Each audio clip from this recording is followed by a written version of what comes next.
déjà avec du président, puisqu'il y a des choses que moi je ne pouvais pas approuver.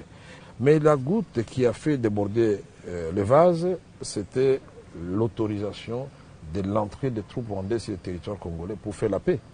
Et moi j'étais étonné, et d'ailleurs, pour la petite histoire, c'est la radio Okapi qui m'a appelé, M. Kamere, qu'est-ce que vous pensez de l'entrée des troupes rwandaises sur le territoire congolais? J'ai dit, je ne suis pas au courant. Il a dit, regardez France 24, effectivement, il y a eu des colonnes de militaires. J'ai répondu au journaliste des radios Okapi.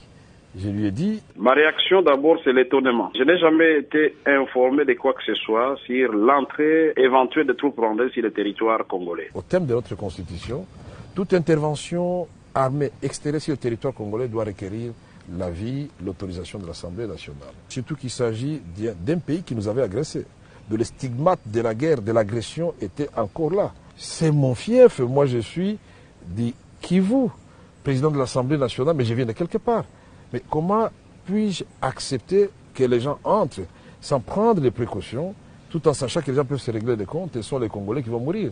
Et ça n'a pas plu au chef là? J'ai expliqué au président, je n'étais pas le seul à le faire, le général Letumba l'avait dit à partir de Kisangani, mais lui, on nous a intimidés nous deux. Il est revenu sur sa parole le soir. Moi j'ai dit non, j'assume.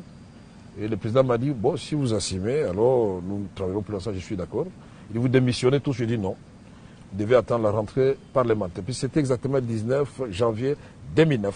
J'ai dit, monsieur le président, vous devez patienter jusqu'au 16 mars 2009 parce que je dois déposer mon tablier de la même façon que j'avais été élu, c'est-à-dire par mes pairs et devant mes pairs. Trop de pression sur vous? Il n'y a pas eu de pression pour que... Pour que vous puissiez démissionner? Non, pour que je puisse me le dire, puisque le président ne voulait pas se séparer de moi. Non, ça, il faut dire la vérité.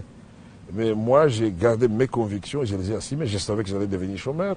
Je savais que les jours au lendemain, je n'aurais plus de gyrophares, je n'aurais plus de militaires. Et je l'avais dit d'ailleurs à ma femme, à mes enfants. Je l'ai répété à mes collaborateurs à l'Assemblée nationale.